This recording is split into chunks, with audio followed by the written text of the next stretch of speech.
बिस्मिल्लाहिर्रहमानिर्रहीम। जैसे कि मैंने ये सीरीज़ शुरू की हुई है जो एयरफोर्स में एरोटेक के एग्जामिनेशन हो रहे हैं एयरमैन के लिए, उसमें इंग्लिश सब्जेक्ट के लिए पहले मैंने कुछ ग्रामर्स की, एक्टिव वाइज पैसिव वाइज की चढ़ाई है। अब इसके ऊपर जो है मैंने लोड किए हैं अब अपने चैनल पे। अभी आज जो है वो जो टॉपिक हमारा है यूजेस ऑफ प्रीपोजिशंस। जब हम बात करते हैं प्रीपोजिशंस की, इसको उर्दू में कहते हैं हरूफ रब्त। यानी जब भी कोई हम जुमला बनाते हैं तो मसलन किताब बेस पर है, अगर इस पर को हम हटा देंगे तो फिर क्या होगा कि जुमला जो है वो वाजे नहीं होगा, क्लियर नहीं होगा। तो अगर मैं कहता हूँ किताब बेस पर है, इससे वाजे हो रहा है कि किताब जो है बेस पर है, book is lying on the table.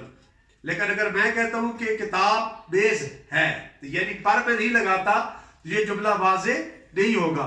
तो इसी तरह मैंने ये सिलेक्ट किए हैं प्रीपोजिशन जो है वो मोस्टली जो करस्पॉन्ड होती हैं, अगर होती है मुख्तलिफ पेपर्स के अंदर। तो इस वजह से करके हर एक का मैं सेंस भी बताऊंगा। जैसे लिखा हुआ है कि he lives in Karachi, he will come at 8 o'clock या एट 7 o'clock। आवर्स को हम दो हिस्सों में तकसीम करते हैं, 12 आवर्स होते हैं और एक 24 आवर्स होते हैं। तो 12 के साथ हम ओ क्लॉक लगाते हैं, यानी जब 12 o'clock यानी रात को 12 बजे टाइम 00 हो जाता है, और फिर दिन को 12 बजे के बाद फिर 12 बजे टाइम 00 हो जाता है, तो उसके लिए हम क्लॉक लगाते हैं और आवर्स के लिए हम ऑन लगाते हैं। इस वजह से जब ओ क्लॉक आएगा तो उसके साथ एट आएगा। इसी तरह the boy fell into the river.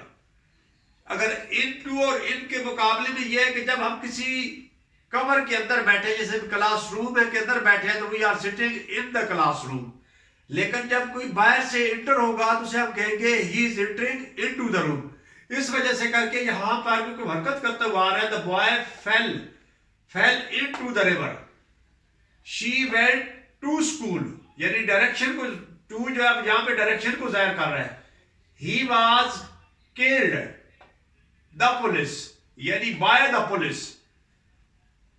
Divide these orange between the two boys, यानी जब दो बंदों के दरमियान या दो चीजों के दरमियान जब किसी चीज को बयान किया जाएगा तो वहां पर हम बिटवीन इस्तेमाल करेंगे। जब दो से ज्यादा का होगा तो उसमें हम जो है वो अबंग इस्तेमाल करेंगे, ए अब वो